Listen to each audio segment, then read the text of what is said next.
I'm Corbett Wall with DV Auction, here with your feeder flash for Tuesday, June the 9th, brought to you in part by Brommagen Commodities. My friend Candy Sullivan there, Lexington, Kentucky. She's got an office there in the big Grand Exchange building at the new Bluegrass Stockyards in Lexington. Also works out of her home. You can always get a hold of her on her phone there, but she's on top of the markets. She can give you advice, explain everything to you about hedging. If you need some risk management, and if you guys are long the cash cattle market, especially if you're feeding cattle or even thinking about it, you've got to protect yourself on some downside risks there. It's the only way to do it. Everybody else is doing it, so if you don't do it also, you're going to be left out in the cold. But get a hold of Candy. She can help you out with that stuff there at BrommagenCommodities.com. And remember, anytime you're fooling around with commodities, it is a risk, but you also need to take care of your risk in the cash market. But heavy cash volume last week, we saw that again, probably the highest we've seen so far through this COVID-19 deal. Almost 147,000 negotiated cash sales nationwide. That's about the second biggest we've seen all year this so far this year. But how about this week?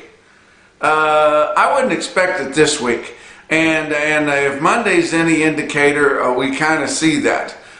Here on Monday, we only had 400 head in Nebraska at 170 dressed. We've been seeing some pretty active trade on a Monday, and as the packers have been coming in there, buying up some of the negotiated cash cattle that are available and getting things rolling. I would say now that these box beef cutout values have backed up around $250 a pound now, and your selects are quite a ways back from that. These formula cattle are going to be more realistic and affordable for them to buy compared to what they could do in the cash market, and they don't have to get out there and knock heads with the other packers to get it done.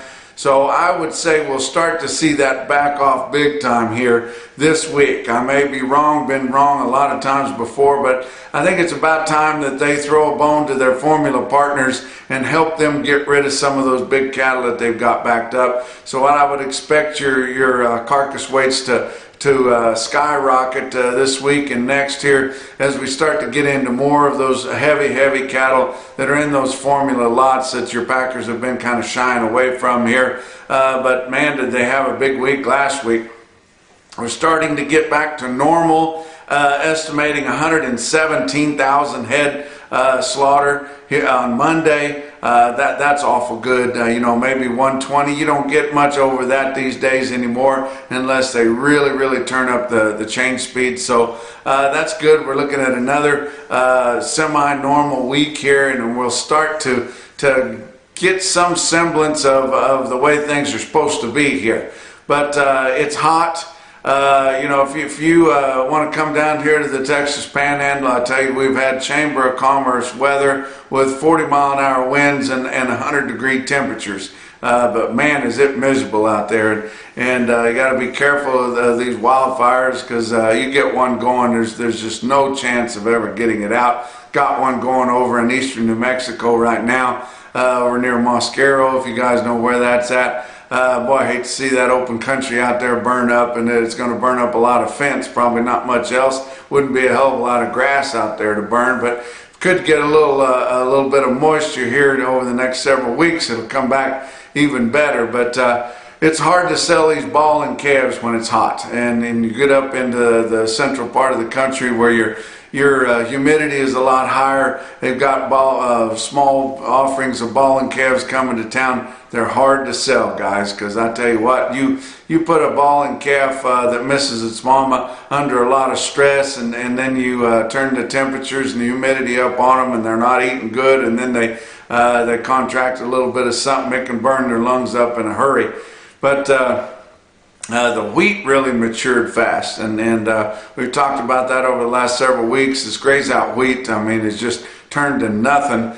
and your wheat that they left out there, it just matured really, really quick. But not going to be a whole lot of harvesting done. Well, surely not down here around I-40. You get further up into Kansas, there'll be a significant amount of harvesting done. But you get down in the southern areas around the Texas feedlot areas, most of that wheat was either rolled up into hay, a lot of wheat hay around, I mean tons of it. And a lot of wheatleage was chopped, and guys are finding some cheap feed that way. But a lot of these sales up in Kansas are going to be shutting down for their harvest break, and we saw Farmers and Ranchers Livestock in Salina is now on harvest break, and you can always tell when they do because they get big runs of feeder cattle on a Monday, which is normally their cow day, but they'll sell whatever they bring them. But had a lot of loads of feeder cattle on Monday, which you don't see normally, but they did have them. They'll still sell them, but not their regular Thursday sale. Let's talk about your board on Monday. June live cattle futures up 22 cents at 94.12. August up just 15 cents at 96.32. You go on out from there, and it was down $1.10 to up just 7 cents, but mostly a downer. Feeder cattle were absolutely a downer, and just not anything really to hold them up. And I've just been surprised on how well they've been selling over the last several weeks, when we know that your fat cattle trade that's been kind of holding things together is artificial on some of these charity bids. But August feeder cattle down $1.10 at 133.07. September down 95 cents at 134.52. Go to your out fronts beyond the fall there, down 105 to down 132. Weighted average on last week's negotiated fed cattle trade in your 5-area feeding region, 123,600 head movement, negotiated cash. You compare that to a week ago, it was 97,900 heads, which is still pretty darn good. But a year ago, when conditions were normal, 90,900 head, and that was still pretty darn good movement. But they bought a lot of cattle negotiated cash, and like I said earlier, I would expect that to start coming off in a hurry.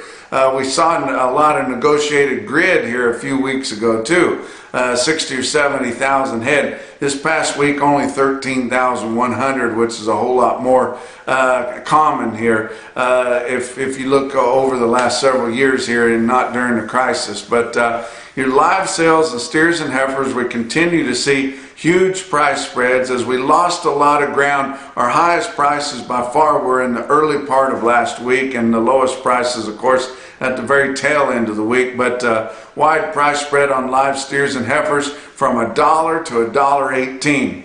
I challenge you to find a time when your direct feedlot sales were $18 spread right there. Just amazing.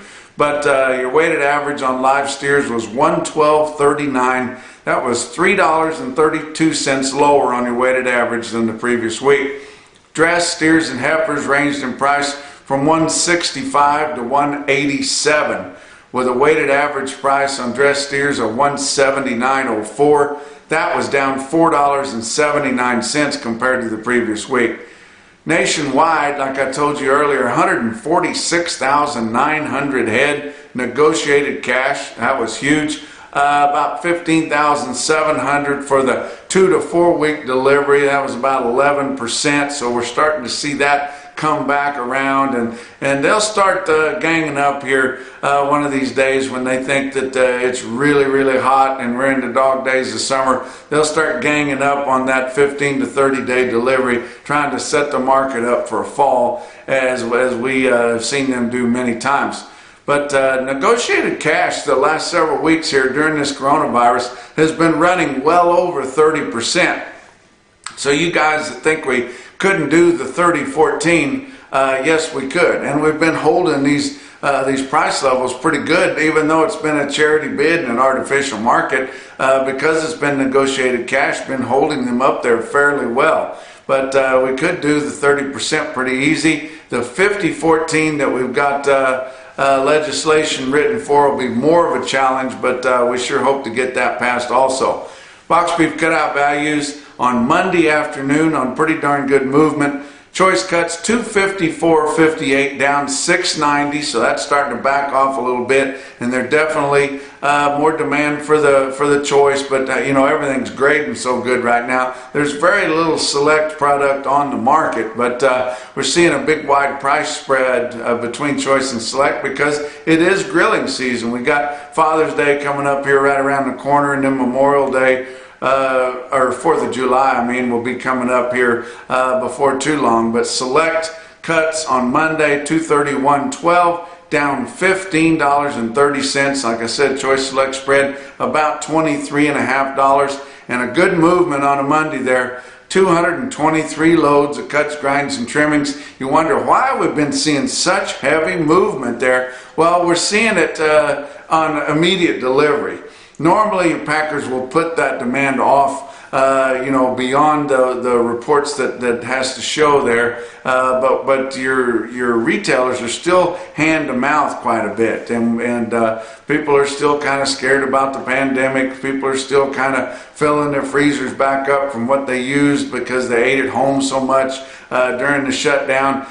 So we're able to see more of that demand and more of that movement on current delivery, which we normally don't get to see. But let's talk about your feeder cattle market. Your real-time index on DV Auction late on Monday sitting at 129.47, actually up 37 cents. And your markets, you know, were kind of stagnant a little bit, and kind of surprised to see your index jump 37 cents, but we did see some pullback there late in the week last week on a few sales, and so that's not out of the possibilities there. But you look at some of your big sales: Oklahoma City, Oklahoma National Stockyards, 10,700 head. You compare that to the same week a year ago, they just had 7,000 head. So guys are getting pretty well caught up, and we noticed last week that through last week's sales, we're only down about 15% on our feeder cattle sales through the auctions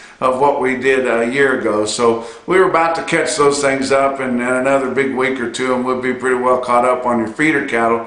Fat cattle is a different story. Until we start slaughtering more than we did a year ago, we're not going to start gaining on that at all. But feeder steers weighing under 800 pounds in Oklahoma City were steady to $3 higher. Your 8 to 9 weights, your most popular weights of feeder steers that were real active a week ago, were steady to $3 lower. Your steer calves were steady. All classes of heifers, calves, and feeders were steady to $3 lower. You look at some of these representative sales from National Livestock Commission firm there on loads and bigger of steers, and you kind of see what commodity cattle bring there at your nation's feeder cattle market early in the week there, and I would love to give you more than just national sales, but right now we just don't get any of the sales from any of the other commission firms, and we'd sure like to get that changed there, because that is our nation's feeder cattle market. We'd like to advertise them a little more, and we'd like to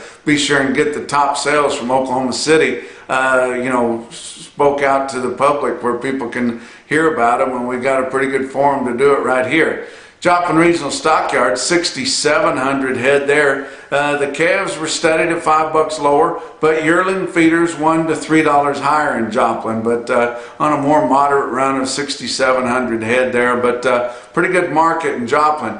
Couple of individual quotes there that I'm going to give you that stuck out. Elgin Livestock Sales, Ted Baum, my buddy up there, 81 head, 834 pound steers, bring 139, and that's a very impressive sale there. But the highest one that I saw anywhere on Monday come out of Sioux Falls Regional Livestock, 68 head, 835 pound steers, bring 143 and a quarter in Worthing, South Dakota at Sioux Falls Regional. And don't forget, next week is their big Barbecue Customer Appreciation Day special. They're expecting a big run, and yes, now you can view and bid that sale on dvauction.com. And that's your feeder flash for Tuesday.